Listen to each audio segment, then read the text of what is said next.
তারেক রহমানের সঙ্গে ৭ রাজনৈতিক দলের নেতাদের সাক্ষাৎ। সিলেটে পৌঁছেছেন তারেক রহমান। মব করে জনমত প্রভাবিত করার দিন শেষ, জামায়াত আমির।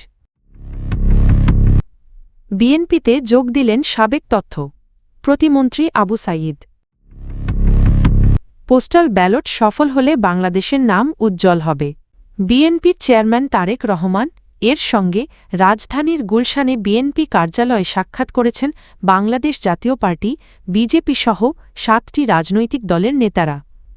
বুধবার পৃথক পৃথকভাবে এসব সাক্ষাৎ অনুষ্ঠিত হয়।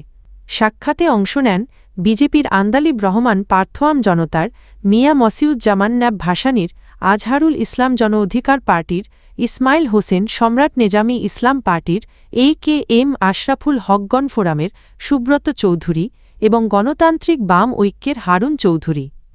এছাড়া পরে ঢাকা রিপোর্টার্স ইউনিটির কার্যনির্বাহী কমিটির সভাপতি আবু সালে আকন এবং সাধারণ সম্পাদক মাইনুল হাসান সোহেল ও তারেক রহমানের সঙ্গে সাক্ষাৎ করেন। বিএনপির চেয়ারম্যান তারেক রহমান সিলেটে পৌঁছেছেন। বুধবার রাত ৮টা ১০ তিনি সিলেট ওসমানী আন্তর্জাতিক বিমানবন্দরে অবতরণ করেন। এ সময় তার সঙ্গে ছিলেন বিএনপির মহাসচিব তারা চিহ্ন মির্জা ফখরুল ইসলাম আলমগীর, তারা চিহ্ন সহ দলের কেন্দ্রীয় ও স্থানীয় নেতারা। এর আগে তিনি ঢাকার হজরত শাহজালাল আন্তর্জাতিক বিমানবন্দর থেকে সিলেটের উদ্দেশ্যে রওনা দেন। তারেক রহমানের আগমনকে কেন্দ্র করে সিলেট জুড়ে বিএনপির নেতাকর্মীদের মধ্যে ব্যাপক উৎসাহ ও উদ্দীপনা দেখা যায়।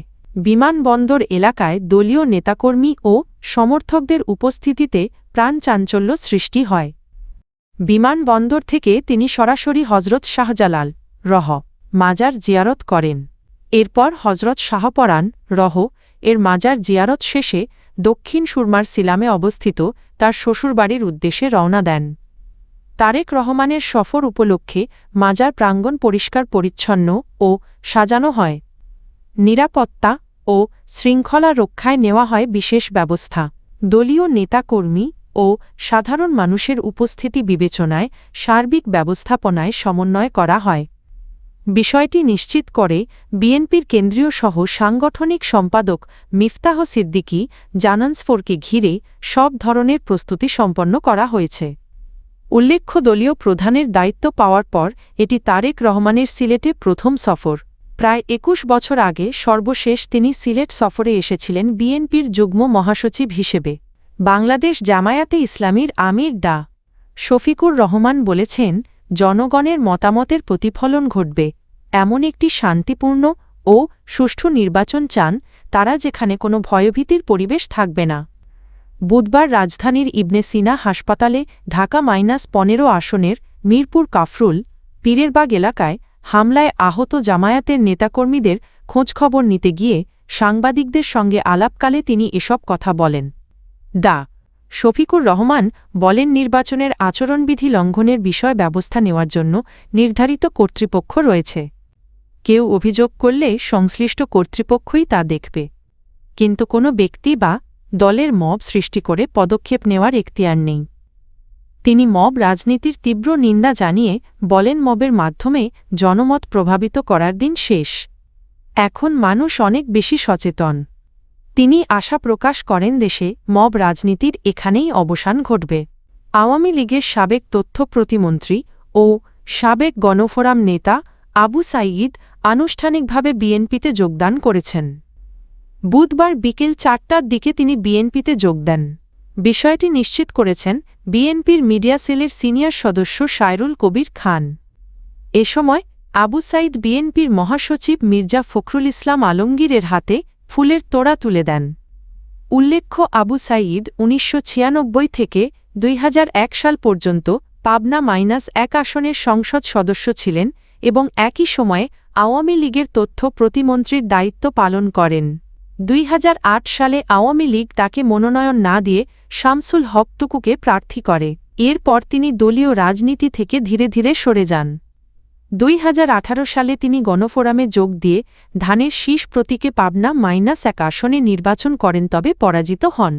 পরে ২০২৩ সালের ডিসেম্বরে গণফোরামের কেন্দ্রীয় নির্বাহী সভাপতির পদ ছাড়েন। 2024 সালের 7 জানুয়ারির জাতীয় সংসদ নির্বাচনে তিনি স্বতন্ত্র প্রার্থী হিসেবেও অংশ নেন, সেখানেও পরাজিত হন। বিএনপিতে তার এই যোগদানকে দলটির রাজনীতিতে একটি উল্লেখযোগ্য সংযোজন হিসেবে দেখছেন সংশ্লিষ্টরা। প্রধান নির্বাচন কমিশনার এম নাসির উদ্দিন বলেছেন, পোস্টাল ব্যালট প্রকল্প সফল হলে বিশ্বের কাছে বাংলাদেশের ভাবমূর্তি উজ্জ্বল হবে। তিনি বলেন, নতুন কোনো উদ্যোগে শুরুতে ভুল বোঝাবুঝি থাকতেই পারে, তবে পোস্টাল ভোটিং নিয়ে যে অনাকাঙ্ক্ষিত ঘটনাগুলো ঘটেছে সেগুলো উদ্দেশ্যপ্রণোদিত নয়। মঙ্গলবার রাজধানীর আগারগাঁওয়ে নির্বাচন ভবন মিলনায়তনে পোস্টাল ব্যালট অ্যাপের মাধ্যমে ভোটগ্রহণ প্রক্রিয়া নিয়ে রাজনৈতিক দলগুলোর প্রতিনিধিদের ব্রিফিং শেষে সমাপনী বক্তব্যে এসব কথা বলেন সিইসি। সাংবাদিকদের উদ্দেশ্যে নাসির উদ্দিন বলেন, পোস্টাল ব্যালট ভোটার নিবন্ধনের তথ্য নিয়মিত প্রকাশ করা হয়েছে এবং এক্ষেত্রে গণমাধ্যমের সহযোগিতা গুরুত্বপূর্ণ ভূমিকা রেখেছে। তিনি বলেন যে কোনো নতুন ব্যবস্থায় কিছু বিভ্রান্তি তৈরি হতে পারে, তবে বোঝাপড়া পরিষ্কার হলে সে বিভ্রান্তিও দূর হয়ে যায়। সিইসি জানান, বর্তমানে বিশ্বের 122টি দেশ থেকে প্রবাসীরা পোস্টাল ব্যালটের মাধ্যমে ভোট দেওয়ার জন্য নিবন্ধন করেছেন। প্রতিটি দেশের ডাক ব্যবস্থার আইন ও সংস্কৃতি ভিন্ন হওয়ায় এই প্রক্রিয়া বাস্তবায়ন একটি বড় চ্যালেঞ্জ। তবে নির্বাচন কমিশনের টিম সেই চ্যালেঞ্জ মোকাবিলা করেই কাজ করে যাচ্ছে। এর আগে ব্রিফিংয়ে রাজনৈতিক দলগুলোর প্রতিনিধিদের পোস্টাল ভোট বিডি অ্যাপের মাধ্যমে ভোটদান পদ্ধতি নিবন্ধন ও ভোট প্রদানের সার্বিক প্রক্রিয়া সম্পর্কে বিস্তারিত জানানো হয়।